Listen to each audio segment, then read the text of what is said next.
the award to the film Milk on Oscar night. And this was censored in Singapore and 53 countries in Asia.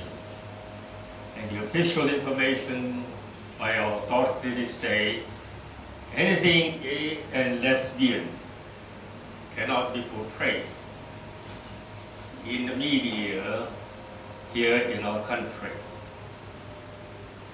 In spite of how the screenwriter Dustin Lance Black came out to the whole world that he was gay, that word cannot be mentioned here in our media. This is the reality. And this is where we are. We're inflicted every day through our news media of the daunting and challenging times in which we are in.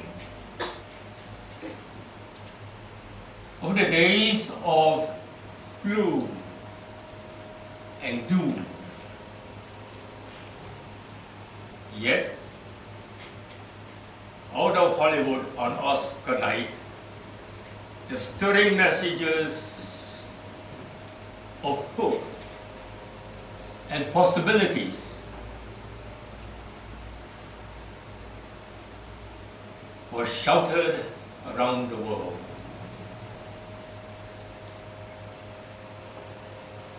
Out of Hollywood, in the film Slumdog Millionaire, another message of hope was sounded.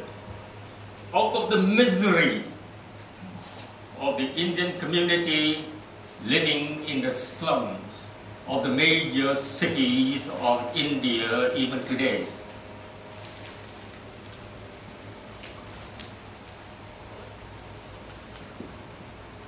And in the movie of Slumdog Millionaire, the plot is that of a slum dweller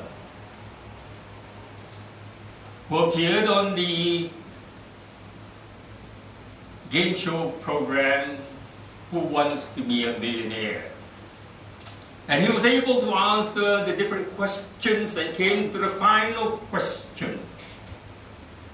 So he stunned the people in those days how an illiterate slum dweller can answer those questions leading to that $1 million question. And the night before, as the movie portrays, he was arrested, he was tortured because they wanted to find out, they just couldn't believe, they wanted to find out whether he was cheating or he was just lucky. But all this innocent young child was able to say that I knew the answers, honestly, because they came out of his life experiences. So, the flashback to his childhood experiences was portrayed in a movie which formed the capacity for this child to respond to those questions correctly. When I was asked to preach this sermon, I was given the title for the first time, I, a very personal one. And so as I tried to prepare for it, I thought, of this story of Jamal, how his childhood experiences made him who he is today and was able to ask the questions that were posed to him. Being who I am, a number of questions are posed to me. Why I am this way? Why do I do what I do? So I've been asked many questions because I walk in many ways a lonely road. My theological road is a road less traveled. I'm always, in some sense, odd person out. Always in a minority. And so I thought I must do something different. And already Susan has indicated that I'm a heretic. So I have to explain why I am a heretic in the eyes of so many people. I'm regarded always as a theological rebel. Why can't I be like other people, like the majority of them? Why must I be different? I suppose I excel in differences. I'm expert at different. I enjoy to be in the minority, not really.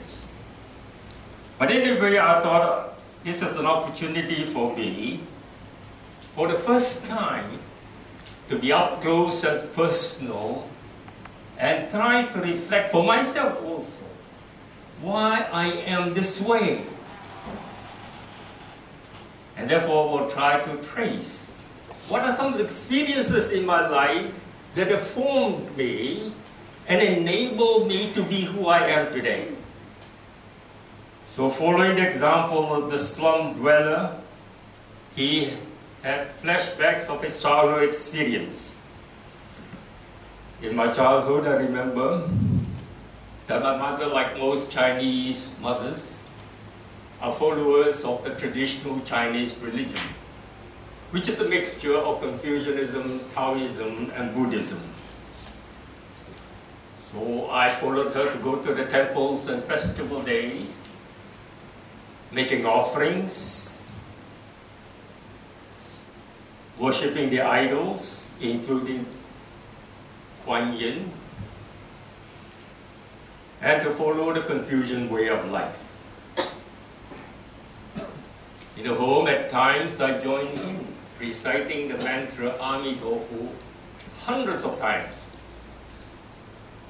just to be on the good side of religion, and hoping that I will be blessed because I'm so faithful, spending time even as a young kid.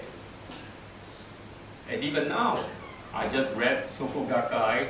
It's actually an evangelical Buddhist faith.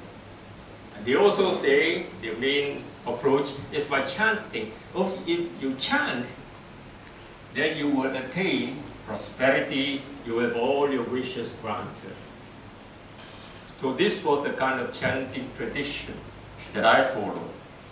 No theological idea of who I'm chanting to, except to follow the rituals and the practices.